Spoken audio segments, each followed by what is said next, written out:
안녕하세요. 자산운용가 정진훈입니다. 여러분, 혹시 이런 생각 해보신 적 없나요? 분명 내 사업이고 내가 사장인데 왜 직장인 때보다 더 시간이 없는 걸까? 왜 통장에 스쳐가는 돈은 많은데 내 손에 남는 건 없을까 하고 말이죠. 저도 부동산 투자를 처음 시작하고 자산을 불려나갈 때 밤잠을 설친 날이 하루 이틀이 아니었습니다. 겉으로는 경제적 자유를 얻은 것처럼 보였지만 속은 타들어갔죠. 자유를 위해 시작한 일이 나를 가두는 감옥이 되어버린 느낌 혹시 아시나요? 오늘 소개할 책은 바로 그 감옥의 문을 여는 열쇠입니다. 김승호 회장의 사장학개론. 이 책은 단순한 경영서가 아닙니다. 내 인생의 주도권을 되찾는 지침서입니다. 많은 분들이 장사와 사업을 혼동합니다. 저도 그랬습니다. 내가 몸을 갈아 넣어 매출을 만들고 있다면 그건 사업이 아니라 장사입니다.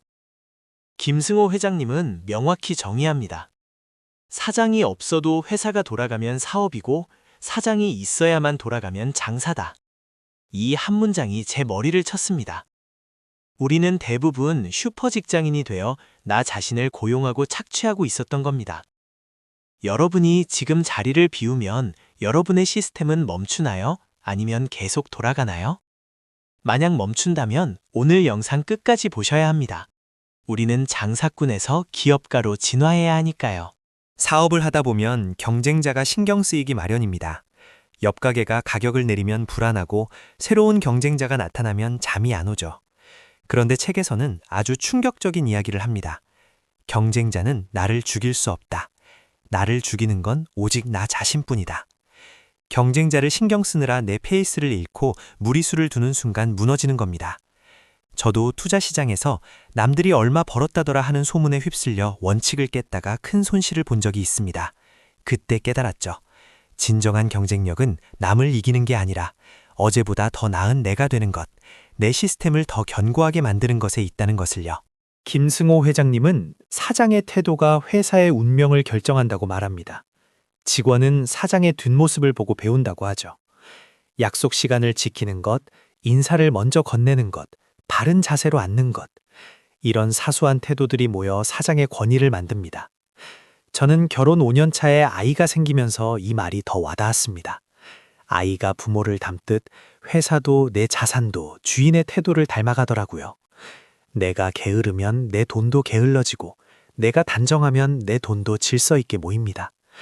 여러분의 하루는 어떤 태도로 시작되나요? 혹시 허겁지겁 알람을 끄고 출근하기 바쁘진 않으신가요? 많은 초보 사장님들이 차 큰 사장 콤플렉스에 빠집니다. 직원들에게 싫은 소리 못하고 모든 걸 이해해 주려 하죠. 하지만 책에서는 단호하게 말합니다. 착한 사장이 아니라 공정한 사장이 되어야 한다고요. 기준 없는 친절은 조직을 병들게 합니다. 일을 못해도 봐주고 실수를 해도 웃어넘기면 열심히 일하는 직원들은 바보가 됩니다. 결국 유능한 직원은 떠나고 무능한 직원만 남게 되죠. 저도 처음 팀을 꾸렸을 때 겪었던 시행착오였습니다. 가족 같은 회사를 만들려다가 족 같은 회사가 되어버렸었죠. 냉철한 이성과 따뜻한 가슴, 이 두 가지의 균형이 필요합니다. 김승호 회장님의 유명한 습관 중 하나가 바로 아침 6시와 저녁 6시, 하루에 6시를 2번 만나는 것입니다. 해가 뜨기 전에 일어나 하루를 주도적으로 시작하는 힘이죠. 저도 이 습관을 벤치마킹에서 실천하고 있습니다. 새벽 시간은 누구의 방해도 받지 않는 온전히 나만을 위한 골든타임입니다. 이때 책을 읽고 운동하고 하루의 계획을 세웁니다. 성공한 사람 치고 아침잠 많은 사람 없다는 말, 진부하지만 진리입니다. 여러분이 지금 삶의 변화를 원한다면 가장 먼저 바꿔야 할 것은 기상시간일지도 모릅니다. 아침을 지배하는 자가 하루를 지배하고 결국 인생을 지배합니다. 돈의 속성에서도 강조했던 내용이지만 사장학개론에서도 다시 한번 짚고 넘어갑니다. 돈은 법인, 즉 법적으로 인격을 부여받은 실체입니다. 돈을 함부로 대하면 돈도 나를 함부로 대하고 떠나버립니다. 작은 돈을 소중히 여기지 않는 사람에게 큰 돈이 갈 리가 없죠. 식당에서 밥을 먹고 계산할 때 카드를 던지거나 돈을 구겨서 주는 사장님들을 봅니다. 그분들의 사업이 얼마나 오래 갈까요? 저는 지갑 속에 돈을 넣을 때도 앞면을 맞춰서 정성스럽게 넣습니다. 이건 미신이 아니라 내 자본에 대한 예의이자 태도입니다. 돈을 사랑하되 집착하지 않고 존중하되 숭배하지 않는 태도가 필요합니다. 사장의 가장 중요한 업무는 무엇일까요? 결제하기, 미팅하기? 아닙니다. 바로 생각하기입니다. 김승호 회장님은 일주일에 하루 온전히 생각만 하는 시간을 갖는다고 합니다. 전화기도 끄고 사람도 만나지 않고 오직 사업의 미래와 방향성만을 고민하는 시간이죠. 바쁘다는 핑계로 생각할 시간을 놓치면 우리는 쳇바퀴 돌듯 같은 자리를 맴돌게 됩니다. 저도 매주 일요일 오전은 생각 주간으로 정했습니다. 이때 떠오른 아이디어 하나가 1년치 수익을 만들어내기도 합니다. 몸으로 때우는 노동은 한계가 있지만 생각으로 만드는 가치는 무한대입니다. 여러분은 언제 생각하시나요? 책을 읽지 않는 사장은 무면허 운전자와 같습니다. 세상은 시시각각 변하는데 과거의 경험만 믿고 운전대를 잡는 꼴이죠. 사장학개론에서는 지속적인 학습과 독서를 강조합니다. 저도 1년에 100권 이상의 책을 읽으려 노력합니다. 책 속에 길이 있다는 말은 너무 뻔하지만 문제에 부딪혔을 때 책만큼 명확한 해답을 주는 멘토는 없습니다. 특히 역사책과 철학책은 인간의 본성을 꿰뚫어 보게 해주어 사업과 투자에 큰 통찰을 줍니다. 지금 여러분의 책상 위에는 어떤 책이 놓여 있나요? 그 책이 여러분의 미래를 결정합니다. 사업을 하다 보면 반드시 실패를 만납니다. 저도 첫 부동산 투자에서 사기를 당해 전 재산을 날릴 뻔한 적이 있습니다. 그때 포기했다면 지금의 저는 없었겠죠. 김승호 회장님은 실패를 수업류라고 부릅니다. 실패했다는 건 무언가 시도했다는 증거이고 그 과정에서 배운 게 있다면 결코 헛된 것이 아닙니다. 중요한 건 실패 후에 다시 일어나는 탄력성입니다. 넘어지는 건 부끄러운 게 아닙니다. 넘어진 채로 있는 게 부끄러운 거죠. 툭 털고 일어나십시오. 그 실패가 훗날 여러분의 성공 스토리에 가장 드라마틱한 한 페이지가 될 것입니다. 우리가 이렇게 치열하게 살고 돈을 버는 이유는 무엇일까요? 결국은 사랑하는 사람들을 지키기 위해서입니다. 사장학개론에서도 가정의 화목을 사업의 기본으로 꼽습니다. 집안이 편안해야 밖에서의 일도 잘 풀리는 법이죠. 저에게는 5년 된 아내와 사람스러운 딸이 있습니다. 제가 힘들 때마다 저를 다시 일으켜 세우는 건 통장 잔고가 아니라 아이의 웃음소리였습니다. 사업에 성공하고 가정을 잃는다면 그게 무슨 소용일까요? 성공의 정의에 가족과의 행복을 반드시 포함시키세요. 그것이 여러분을 끝까지 달리게 하는 진정한 연료입니다. 말에는 영혼이 있습니다. 내가 내뱉는 말이 내 현실을 만듭니다. 안 돼, 힘들어 죽겠어 라는 말을 입에 달고 사는 사람은 정말 죽을 일만 생깁니다. 반대로 할 수 있다, 감사하다, 운이 좋다고 말하는 사람은 긍정의 기운을 끌어당깁니다. 저는 아침마다 거울을 보고 확언을 합니다. 나는 날마다 모든 면에서 점점 더 좋아지고 있다. 처음엔 어색했지만 이 말이 제 무의식을 바꿨고 태도를 바꿨고 결국 결과를 바꿨습니다. 사장의 언어는 긍정적이고 확신에 차 있어야 합니다. 직원들은 사장의 말 한마디에 희망을 보기도 하고 절망을 보기도 하니까요. 데이터도 중요하고 분석도 중요합니다. 하지만 결정적인 순간에는 사장의 직관이 필요합니다. 이 직관은 타고나는 게 아니라 수많은 경험과 학습이 축적되어 나오는 빅데이터의 결과물입니다. 김승호 회장님은 찜찜하면 하지 말라고 조언합니다.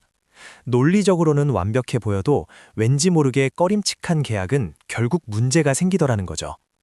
저도 투자 결정을 내릴 때 제 몸의 반응을 살핍니다. 가슴이 뛰고 설레는지 아니면 속이 답답한지. 여러분의 내면의 소리에 귀 기울이세요. 그것은 여러분의 뇌가 보내는 가장 정직한 신호입니다. 변은 익을수록 고개를 숙입니다. 돈을 좀 벌었다고 목에 힘주고 다니는 순간 적들이 생겨납니다. 진짜 부자들은 오히려 자신을 낮춥니다. 김승호 회장님은 수천억 자산가임에도 불구하고 늘 정중하고 겸손한 태도를 유지하십니다. 그게 바로 진짜 카리스마죠. 오만함은 눈을 멀게 하고 귀를 닫게 합니다. 내가 다 안다고 생각하는 순간 성장은 멈춥니다. 직원들에게도 거래처에게도 심지어 식당 종업원에게도 하대하지 마세요.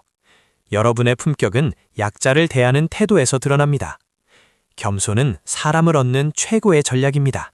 결국 사장학개론의 핵심은 시스템입니다. 내가 일하는 게 아니라 시스템이 일하게 만들어야 합니다. 매뉴얼을 만들고 권한을 위임하고 자동화할 수 있는 건 과감하게 투자하세요. 처음엔 시간이 걸리고 답답할 수 있습니다. 내가 하면 10분이면 될 걸 가르치는데 1시간이 걸리니까요. 하지만 그 1시간을 투자해야 나중에 100시간의 자유를 얻습니다. 저는 부동산 관리의 대부분을 자동화 시스템과 전문가에게 맡겼습니다. 덕분에 저는 가족과 여행을 가고 더 큰 미래를 구상할 수 있게 되었죠. 여러분을 대체할 시스템을 만드십시오. 그게 바로 사장의 졸업과제입니다. 얼마나 벌어야 부자일까요? 10억? 100억? 책에서는 명확한 기준을 제시합니다. 내 자산에서 나오는 이자 소득이나 배당 소득이 내 생계비보다 많아지는 시점, 그게 바로 경제적 자유입니다. 일을 하지 않아도 먹고 사는데 지장이 없는 상태죠. 그때부터 노동은 선택이 됩니다. 돈을 벌기 위해 일하는 게 아니라 자아 실현을 위해, 사회에 기여하기 위해 일하게 되는 거죠. 저도 이 기준을 달성하기 위해 20대부터 치열하게 종잣돈을 모으고 투자를 공부했습니다. 숫자에 현혹되지 마세요. 중요한 건 현금 흐름입니다. 아무리 좋은 계획도 실행하지 않으면 휴지 조각입니다. 사장은 결단하는 사람입니다. 불확실성 속에서도 책임을 지고 나아가는 용기가 필요합니다. 고민만 하다가 타이밍을 놓치는 경우가 얼마나 많습니까? 실패할 수도 있습니다. 하지만 아무것도 하지 않으면 아무 일도 일어나지 않습니다. 김승호 회장님은 말합니다. 100% 확신이 들 때까지 기다리지 마라. 60, 70%의 확신이 들면 실행하고 나머지는 수정하며 채워가라. 저도 완벽주의를 버리고 일단 저지르는 연습을 했습니다. 그 실행력들이 모여 지금의 자산을 만들었습니다. 지금 망설이고 있는 그 일, 오늘 당장 작게라도 시작해보세요. 돈을 다 벌었는데 병원에 누워 있다면 그게 무슨 소용입니까? 사장의 몸은 개인의 것이 아닙니다. 회사의 자산이자 가족의 미래입니다. 김승호 회장님은 아무리 바빠도 운동을 거르지 않습니다. 운동은 체력을 키우는 것을 넘어 정신력을 단련하는 과정입니다. 땀을 흘리고 나면 복잡했던 머릿속이 맑아지고 새로운 에너지가 솟습니다. 저도 매일 아침 러닝을 하며 하루를 버틸 체력을 비축합니다. 몸이 건강해야 긍정적인 사고가 가능하고 위기에도 버틸 수 있습니다. 오늘부터 엘리베이터 대신 계단을 이용해 보는 건 어떨까요? 여러분, 이 영상을 보고 계신 분들 중에는 아직 사업을 시작하지 않은 분도 계실 겁니다. 하지만 기억하세요. 여러분은 이미 여러분 인생이라는 1인 기업의 사장입니다. 내 시간을 어떻게 쓸지, 내 에너지를 어디에 투자할지 결정하는 건 오직 여러분 자신입니다. 남의 지시에 따라 움직이는 수동적인 삶에서 벗어나십시오. 내가 주도하고, 내가 책임지고, 내가 성장하는 삶. 그게 바로 김승호 회장님이 말하는 사장학의 본질입니다. 지금 서 있는 그 자리에서 주인의식을 가지세요. 그때부터 세상은 여러분을 다르게 대우할 것입니다. 사장이 된다는 건 외롭고 힘든 길일 수 있습니다. 하지만 그 끝에는 누구보다 자유롭고 주체적인 삶이 기다리고 있습니다. 오늘 나눈 이야기들이 여러분의 가슴에 작은 불씨가 되었기를 바랍니다. 내 인생의 CEO가 되어 멋지게 경영해 나가시길 응원합니다. 변화는 생각하는 것이 아니라 움직이는 것에서 시작됩니다. 오늘 내용이 도움이 되셨다면 구독과 좋아요 부탁드립니다. 그리고 지금 당장 사장처럼 생각하고 행동하십시오. 감사합니다.